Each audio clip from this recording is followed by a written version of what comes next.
একাদশ শ্রেণীতে ইতিহাস নিবি? আরে বাপরে, প্রচণ্ড কঠিন সাবজেক্ট। আরে 10 অবধি তো পড়েছিস, এত এত লিখতে হয়, গদ লিখতে হয়, প্যারাগ্রাফ লিখতে হয়, বাপরে। 11-এ ইতিহাস নেওয়ার দরকার নাই, 11-এ আদার সাবজেক্ট আছে, ওগুলোই নে। ইতিহাসে অনেক লিখতে হয় না, আর মনেও রাখতে হয়, প্রচুর সাল পড়তে হয়, বাপরে। তারপরে আবার এখন সেমিস্টার সিস্টেম হয়ে গেছে, ইতিহাস পড়বি, এত শর্ট পড়তে হবে, এত এমসিকিউ পড়তে হবে, কি করে ইতিহাসে পারবি বল? না না, ইতিহাসটা নিস না, ইতিহাসটা বাদ দিয়ে অন্য সাবজেক্ট নে। এরকম অনেক কথা কিন্তু আমাকে শুনতে হয়, শুধুমাত্র আমাকেও শুনতে হয়েছে, তোমাদেরকেও কিন্তু শুনতে হয়। হয় কি হয় না যে ইতিহাস নিলে বেশি সাকসেস পাওয়া যাবে না, ইতিহাসে নাম্বার ওঠে না, ইতিহাসে সাল মনে রাখতে হয়, ইতিহাস প্রচণ্ড কঠিন সাবজেক্ট। এই ধরনের নানা সম্মুখীন আমরা কিন্তু হয়েছি, নানা রকম প্রশ্নের সম্মুখীনও কিন্তু আমরা হয়েছি। তবে আমি তোমাদের একটা কথা বলে রাখতে চাই, বর্তমান যুগে যে ইতিহাসের যে সিস্টেমগুলো এসছে বা বর্তমান যুগে ইতিহাস পড়ার যে ধরনগুলো এসছে, পুরো ধরনটাই কিন্তু আলাদা। কারণ বর্তমান যুগে ইতিহাস কিন্তু অত বেশি পড়তে হয় না, বর্তমান যুগে ইতিহাস কিন্তু অত বেশি মনে রাখতেও হয় না। ইতিহাস কিন্তু পুরোটাই এখন কনসেপ্টের উপর চলে, মানে তোমার কনসেপ্টের উপর ভিত্তি করে তুমি তোমার ইতিহাস সাবজেক্টটাকে নিজের মতো করে ভালোবেসে পড়াশোনা করতে পারো। এবং এটাও তোমাদেরকে জানিয়ে রাখি, ইতিহাস হচ্ছে এমন একটা বর্তমানে সাবজেক্ট, যে সাবজেক্ট থেকে জব এক্সামের ক্ষেত্রে এবং বিভিন্ন প্রতিযোগিতামূলক পরীক্ষার ক্ষেত্রে ইতিহাস থেকে কিন্তু প্রচুর প্রশ্ন আসে। তাই ইতিহাস কিন্তু আমরা সব সময় আমাদের সাথে নিয়ে চলবো, কারণ ইতিহাস আমাদের জীবনের সাথে লেগে আছে। আমরা ছোটোবেলাতেই পড়েছি ইতিহাস হলো সামাজিক বিজ্ঞান, অর্থাৎ আমাদের এই সমাজকে চলার পথে, এই সমাজকে এগিয়ে নিয়ে যাওয়ার পথে ইতিহাস কিন্তু সর্বদা আমাদের সাথে লাগে, সর্বদা আমাদের কাজে লাগে। তাই আমরা ইতিহাসকে কখনোই ভুলতে পারি না। আমি তোমাদেরকে গ্যারেন্টি দিচ্ছি, ইতিহাস কিন্তু এতটা কঠিন না, ইতিহাস কিন্তু এতটা চাপের না। ইতিহাসটাকে ভালোবাসতে হবে, ইতিহাসটাকে বুঝতে হবে, ইতিহাসটাকে মনের মধ্যে জায়গা করে দিতে হবে। তাই তোমরা কখনোই ইতিহাস সাবজেক্টটা কঠিন কঠিন কঠিন এই নেগেটিভ চিন্তাধারা মাথায় রাখবে না, সবসময় পজিটিভ চিন্তাধারা করবে, দেখবে ইতিহাসেও কিন্তু ভালো মার্কস উঠবে। শুধুমাত্র তাই নয়, আমাদের প্রতি বছর আমাদের এই অভিষেক মৈত্র চ্যানেল থেকে ইতিহাস সহ বিভিন্ন সাবজেক্টে কিন্তু 100-তে 100 এসছে, 100-তে 100 পেয়েছে আমাদের অনেক এরকম ভাই বোনেরা আছে। তোমরা যদি আমাদের লাইভ ক্লাসগুলোতে যাও, সেখানে কিন্তু দেখতে পাবে যে এইচএস এবং মাধ্যমিকের রেজাল্ট যখন বেরায় তখন আমরা লাইভ ক্লাসে থাকি, এবং সেখানেও কিন্তু আমাদের বিভিন্ন ধরনের স্টুডেন্টরা ফোন কল করে সেই লাইভে তাদের রেজাল্ট জানায়, তোমরা সেখানেই তার কিন্তু প্রমাণ পেয়ে যাবে। তাই কখনোই ইতিহাস নিয়ে চিন্তা করবে না, ঘাবড়াবে না, ইতিহাস থেকে অনেক ভালো নাম্বার পাওয়া যায়। ইতিহাসকে নিয়ে এগিয়ে যেতে গেলে ইতিহাস তোমাদের সর্বদা তোমাদের পাশে থাকবে। তাই বেশি দেরি করব না, আজকে আমি তোমাদেরকে বোঝাবো একাদশ শ্রেণীর হিস্ট্রি সিলেবাস সেমিস্টার 1 ইতিহাসে তোমাদের কী কী পড়তে হবে। তোমাদের আগেই বলে রাখি, তোমরা প্রত্যেকেই জেনে গেছো যে তোমাদের সেমিস্টার 1 পরীক্ষাটা হবে নভেম্বরের 2024 সালে, যেটার ফুল মার্কস হবে টোটাল 40 মার্কের উপর ভিত্তি করে, এবং এটা কিন্তু পুরোটাই তোমাদের এমসিকিউ বেসড, অর্থাৎ শুধুমাত্র শর্ট এমসিকিউ এর উপর ভিত্তি করে হবে। বর্তমানে কিন্তু এমসিকিউ নয়, তার সাথে সাথে বিভিন্ন ধরনের শূন্যস্থান পূরণ, স্তম্ভ মেলাও, এছাড়া সত্য মিথ্যা নির্ণয়, তার সাথে বিবৃতি এবং বিভিন্ন ধরনের শর্ট প্রশ্নের পার্ট হিসেবে তোমাদের কিন্তু পরীক্ষাতে প্রশ্ন আসবে। তাই বেশি চিন্তা করার কিছু নাই, এমসিকিউ বেসড তোমাদের পড়তে হবে। এবং এটাও তোমাদেরকে জানিয়ে রাখি যে ইউনিট 1 থেকে 3 অর্থাৎ সেমিস্টার 1-এ তোমাদের টোটাল 3টে ইউনিট আছে, ইউনিট 1, ইউনিট 2 এবং ইউনিট 3, ঠিক আছে।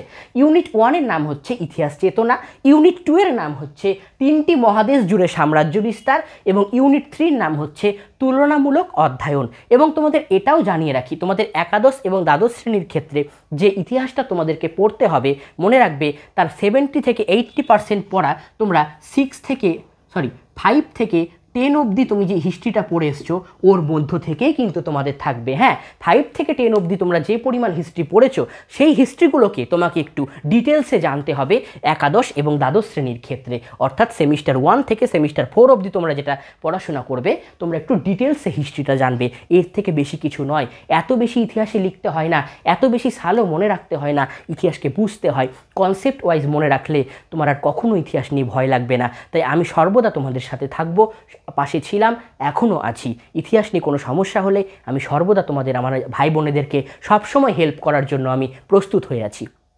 দেখো ইউনিট 1-এর নাম কি? ইতিহাস চেতনা। দেখো ইতিহাস চেতনা ইউনিট 1 যেখানে আছে সেখান থেকে তোমাদের 10টা মাত্র এমসিকিউ আসবে, আর ইউনিট 2 যেটা আছে 3টি মহাদেশ জুড়ে সাম্রাজ্য বিস্তার, এখানে কিন্তু তোমাদের 15টা এমসিকিউ পড়তে হবে। আর ইউনিট 3 যেটা আছে তুলনামূলক অধ্যয়ন, এখান থেকে তোমাদের 15টা এমসিকিউ পড়তে হবে। তাহলে 15 15 30 আর 10 যোগ করলে কত? 40। অর্থাৎ তোমাদের এই 3টে চ্যাপ্টার থেকে কিন্তু 40 মার্কের প্রশ্ন তোমাদের আসবে। তাই আমরা সবসময় চেষ্টা করব তোমাদের টপিকগুলোকে ভেঙে ভেঙে বুঝিয়ে দেওয়ার, টপিকের উপর ভিত্তি করে কোন কোন এমসিকিউগুলোকে পড়তে হবে সেগুলো বলে দেওয়ার। তার সাথে তো লাইভ ক্লাসে আমরা তোমাদের সাথে থাকবই, বিভিন্ন ধরনের সুযোগ সুবিধা তোমরা কিন্তু এখান থেকে পেয়ে যাবে। তাই যারা যারা অ্যাডমিশন নিতে ইচ্ছুক, মানে প্রতিনিয়ত কিন্তু আমাদের ফোন কল আসছে, অনেক ভাই বোনরা কিন্তু যুক্ত হয়ে গেছে আমাদের সাথে, ক্লাস কিন্তু একাদশ শ্রেণীর অলরেডি স্টার্ট হয়ে গেছে। তাই তোমরা যারা যারা ভাবছো যে এখানে ক্লাস করবে তারা অবশ্যই 8509456622 এই নাম্বারে আমাদেরকে হোয়াটসঅ্যাপ করে নাও, পাঠিয়ে রাখো তোমার নাম, তোমার জেলা, তুমি কোন স্কুলে পড়ো। এছাড়াও আমাদের ভিডিও ডেসক্রিপশান বক্সে একটি হোয়াটসঅ্যাপ গ্রুপের লিঙ্ক আছে, সেই গ্রুপের লিঙ্কেও তোমরা কিন্তু যুক্ত হয়ে যেতে পারো। আর কি তোমরা এখানে কী কী সাবজেক্ট পেয়ে যাবে? এডুকেশন, সমাজতত্ত্ব, ইতিহাস, রাষ্ট্রবিজ্ঞান, বাংলা, ইংরেজি, ভূগোল, সংস্কৃত, দর্শন, পরিবেশবিদ্যা, এতগুলো সাবজেক্ট কিন্তু তোমরা এখানে পড়ার সুযোগ পাবে। এবং তার সাথে সাথে তোমরা এখানে কি পাচ্ছ?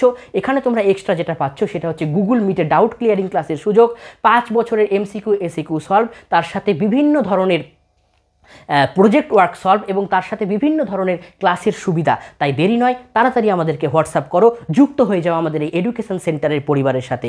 এবার আমরা জেনে নিই যে আমরা মার্কস তো জেনে নিলাম, কিন্তু তিনটা ইউনিটে আমরা ভিতরে কী কী বিষয়গুলিকে পড়ব। প্রথম যে ইউনিটটা আছে ইতিহাস চেতনা, এখান থেকে আমরা পড়ব হচ্ছে ইতিহাস কাকে বলে, প্রাক ইতিহাস যুগ কাকে বলে, প্রাক ইতিহাস যুগ কাকে বলে, বিভিন্ন ধরনের ইতিহাসের মধ্যযুগের বিভিন্ন ধরনের সাহিত্য কবিদের রচনা, এছাড়াও ইতিহাসে বিভিন্ন সময়ের ধারণা, ইতিহাসের কাল সময়, এই সমস্ত জিনিসগুলো সম্পর্কে আমরা জানবো। অর্থাৎ প্রথম চ্যাপ্টারে তোমাকে শেখানো হবে ইতিহাস কি, ইতিহাস কেন পড়ব, ইতিহাস নিয়ে পড়ার ভবিষ্যৎটা কী, ইতিহাস আমাদেরকে কী কী জিনিস দিয়ে গেছে, এই সমস্ত টপিক আমরা জানবো হচ্ছে ইতিহাস চেতনাতে। ইউনিট 2 যেটা আছে 3টি মহাদেশ জুড়ে যেটা সাম্রাজ্য বিস্তার যেটা আছে, এখানে আমরা কি কি জানবো?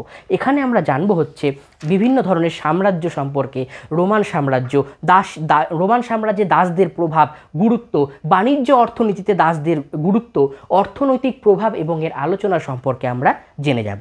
চলে আসছি এবার ইউনিট 3তে আমরা কি জানবো। ইউনিট 3-র ক্ষেত্রে আমরা জানবো হচ্ছে বিভিন্ন ধরনের সাম্রাজ্যের তুলনা। দেখো চ্যাপ্টারের নামই আছে তুলনামূলক অধ্যয়ন, অর্থাৎ একটা সাম্রাজ্যের সাথে অপর সাম্রাজ্যের তুলনামূলক আলোচনা আমরা জানবো। কোন কোন সাম্রাজ্যের? আমরা এখানে মুঘল অটোমান সাম্রাজ্যের তুলনা জানবো, আমরা এখানে রোমানের সাথে গুপ্ত সাম্রাজ্যের তুলনা জানবো, আমরা এখানে চোল প্রশাসন সম্পর্কে জানবো, আমরা এখানে মৌর্য এবং ম্যাসেডোনীয় সাম্রাজ্যের তুলনা সম্পর্কে জানবো, আমরা এখানে সাম্রাজ্যবাদ সম্পর্কে জানবো, আমরা এখানে জনপদ সম্পর্কে জানবো, আমরা এখানে ষোড়শ মহাজনপদ সম্পর্কে জানবো, যেটা তোমরা ইতিমধ্যেই ক্লাস 8-এ পড়েছো, ক্লাস 10-এ পড়েছো। তো এই ধরনের বিষয়গুলো সম্পর্কে আমরা জানবো হচ্ছে ইউনিট 3-তে। তো বেশি বড় নাই, আমাদের ইতিহাস যে এত পড়তে হয়, এত বাড়াতে হয় এরকম কোনো ব্যাপার নেই। কারণ দেখো ইতিহাসে মাত্র 3টে ইউনিট।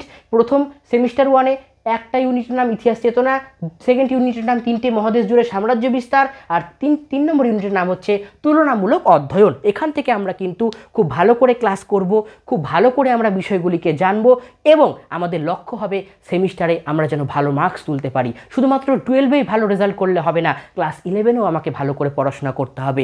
মনে রাখবে ক্লাস 11 হলো তোমার বাড়ির ভিত, আর ক্লাস 12 হলো তুমি যে বাড়িতে বসবাস করছো। তাই তোমার ভিত যদি শক্ত না হয়, তুমি যদি বাড়ির ভিতটাকে শক্ত করতে না পারো, তুমি কখনোই কিন্তু বড় জায়গায় যেতে পারবে না। তাই অবশ্যই ক্লাস 11 থেকে মন দিয়ে পড়াশোনা করো, মন দিয়ে ভালো করে বোঝার চেষ্টা করো। আর আমরা এডুকেশন সেন্টার, আমাদের সমস্ত স্যার ম্যাডামরা সবসময় তোমাদের পাশে আছি, ছিলাম এবং থাকবো। এবং তার সাথে তোমাদের কাজ হবে মন দিয়ে পড়াশোনাটা করে যাওয়া, কারণ তোমাকে জিততে হবে, তোমাকে ভালো রেজাল্ট করতে হবে। তোমার একটা সিট দরকার, মনে রাখবে সেই একটা সিট তোমার জন্যই রাখা আছে, তুমিই পারবে সেই সিটটা নিতে। আর তার জন্য তোমাকে অধ্যয়ন করতে হবে, নিজেকে তৈরি করতে হবে। তুমি অবশ্যই পারবে তোমার সাফল্যের সিঁড়ি ধরতে। এই সাফল্যের সিঁড়ি ধরার জন্য তোমার নিজের প্রতি আত্মবিশ্বাস আনতে হবে, তাহলেই তুমি ভালো রেজাল্ট করতে পারবে। ঠিক আছে? তো এই টপিকগুলো আমি যেগুলো তোমাদের বলে দিলাম এগুলো তোমরা অবশ্যই কিন্তু খাতায় লিখে নেবে, তাহলে তোমাদের কিন্তু সিলেবাস থেকে কোন চ্যাপ্টার থেকে কত নম্বর আসছে, কোন চ্যাপ্টার পড়লে কি কি জিনিস তোমরা জানবে, যেগুলো আমি তোমাদের আলোচনা করে দিলাম, ভিডিওটাকে থেমে থেমে দেখবে এবং সেই জিনিসগুলোকে অবশ্যই কিন্তু খাতাতে লিখে নেবে। ঠিক আছে? আমি একটু আগেই তোমাদের বলে দিলাম যে যারা যারা ইতিমধ্যেই কিন্তু আমাদের ক্লাস শুরু হয়ে গেছে, যারা যারা অ্যাডমিশন নিতে ইচ্ছুক তারা 8509456622 তোমরা SMS করে রাখতে পারো। এছাড়াও আমাদের ভিডিও ডেসক্রিপশান বক্সে হোয়াটসঅ্যাপ গ্রুপের লিঙ্ক আছে, সেই গ্রুপের লিঙ্কে তোমরা যুক্ত হয়ে যেতে পারো। তো আজকের মতো চলি, তোমরা প্রত্যেকে ভালো থেকো এবং সুস্থ থেকো। দেখা হচ্ছে তোমাদের সাথে পরের ক্লাসে। টাটা।